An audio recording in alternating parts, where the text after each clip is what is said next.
మీకు వార్తలు రాయడం, విశ్లేషణ చేయడం వచ్చా? అన్యాయాన్ని ప్రశ్నించడం తెలుసా? ఇంకెందుకు ఆలస్యం? క్యూ న్యూస్ మిమ్మల్ని ఆహ్వానిస్తుంది. క్యూ న్యూస్లో పనిచేయటకు అనుభవం గల కంటెంట్ రైటర్స్ కావాలను.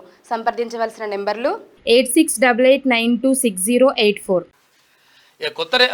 కొత్త రేషన్ కార్డుల జారీపై ఫోకస్. ఇప్పటికే దరఖాస్తులు స్క్రూటినీ ప్రారంభించిందంట.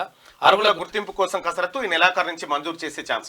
రాష్ట్రంలో కొత్త రేషన్ కార్డుల జారీపై ప్రభుత్వం ఫోకస్ పెట్టింది. ఇప్పటికే క్షేత్రస్థాయిలో అధికారులు దరఖాస్తుల స్క్రూటినీ చేయడం ప్రారంభించారు. అందులో అర్హులైన వారికి రేషన్ కార్డులు ఇవ్వనున్నారు. ఈ నెలాఖరు నుంచి రేషన్ కార్డుల జారీ ప్రక్రియ ప్రారంభం కానున్నట్టుగా సమాచారం. ఇక ఈ రేషన్ కార్డులు అనేటివి కూడా వస్తా ఉన్నాయి. అలాగే డిఎస్సి పైన కూడా డిఎస్సి పోస్ట్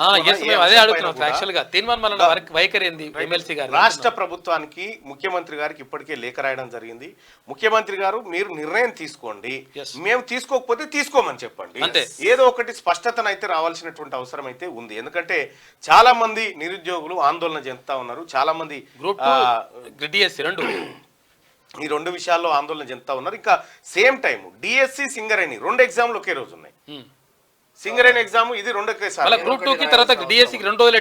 గ్యాప్ ఉన్నది. సో తద్వారా కొంత సరే తాత్కాలికంగా ఇదంతా జరుగుతూ ఉండొచ్చు. రాష్ట్ర ప్రభుత్వం వెంటనే భర్తీ ప్రక్రియను పూర్తి చేసి వెంటనే పాఠశాలలకి ఉపాధ్యాయులు అందించాలనేటువంటి ప్రయత్నంలో ఉండొచ్చు. అటు విద్యార్థుల భవిష్యత్తును రాష్ట్ర భవిష్యత్తును కూడా రాష్ట్ర ప్రభుత్వం కాక్షిస్తుండొచ్చు. కాకపోతే ఏంటంటే నిరుద్యోగస్తులు చాలా మంది ఈ ఆందోళనలో ఉన్నారు. ది డిఎస్సి పోస్ట్ పోన్ చేయాలనేటువంటి వాదాన్ని బలంగా వినిపిస్తా ఉన్నారు. సరే దాని వెనకాల స్వార్థ శక్తులు ఉన్నాయా, ఇంకొకటి ఉన్నాయా పక్కకు పెడితే దాంట్లో ఎంత జెన్యూనిటీ ఉంది అనేది రాష్ట్ర ప్రభుత్వం అయితే పరిశీలించుకోవాల్సినటువంటి అవసరం ఉంది. సో ఐదర్ అది ఏదో ఒకటి మాత్రం స్పష్టత రావాల్సినటువంటి అవసరం అయితే ఉంది.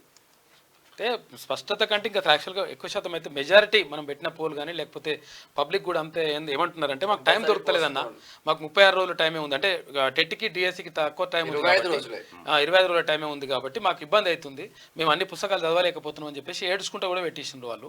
కాబట్టి దానిపైన నిర్ణయం తీసుకుంటే బాగుంటుంది మ్యాక్సిమం. ఎందుకంటే ప్రభుత్వం మంచి పనే చేస్తుంది. మంచి పని చేసినప్పుడు అది కొంచెం టైం ఇస్తే మనం పోయింది ఏం లేదు, దాంట్లో పెద్దగా ఆలోచించాల్సిన అవసరం లేదు. ఇప్పుడు బీఆర్ఎస్లు ఇప్పుడు ఏంది కేటీ రామారావు ఏం చేసి నిన్న 126 మందిని రైళ్ళ ఏసీ ట్రైన్లో తీసుకున్నారు.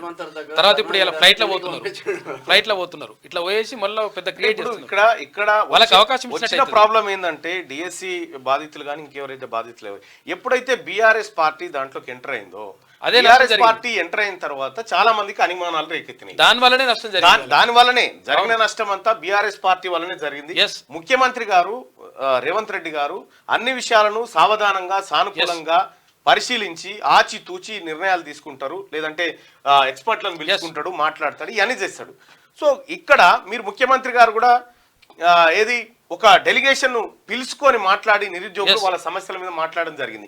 ఆ తర్వాత ఎప్పుడైతే బీఆర్ఎస్ ఎంటర్ అయిందో, బీఆర్ఎస్ ఎంటర్ అయిన తర్వాత ఒక ఆందోళనమైనటువంటి పరిస్థితిలోకి వీళ్ళ భవిష్యత్తు నెట్టివేయబడ్డది. వాస్తవానికి ఇక్కడ బీఆర్ఎస్ ఎంటర్ అవడో ఏదే ఎంటర్ అవడో కాదు. బీఆర్ఎస్ పార్టీకి సహజంగానే ఇప్పుడు ఫ్లైట్లు ఎక్కించి పంపిస్తాడు. సో ఏం చేస్తాడు, ఆ పోయినోళ్ళు ఆయన ఎంట పోయినోళ్ళు ఆయన లెక్క మీరు చూసుకొని డిఎస్సీలో వాళ్ళ ఆల్ టికెట్ల నెంబర్లు ఉండేది, వాళ్ళు చేసేది వాస్తవమైనటువంటి వాళ్ళు ఎవరైతే ఉన్నారో డిఎస్సీ అభ్యర్థులు వాళ్ళ కోణంలోనే రాష్ట్ర ప్రభుత్వం ఆలోచన చేయాల్సినటువంటి అవసరం. క్యూ న్యూస్ లో పనిచేయటకు సీనియర్ వీడియో ఎడిటర్స్ కావాలను. సంప్రదించవలసిన నెంబర్లు 8688926084.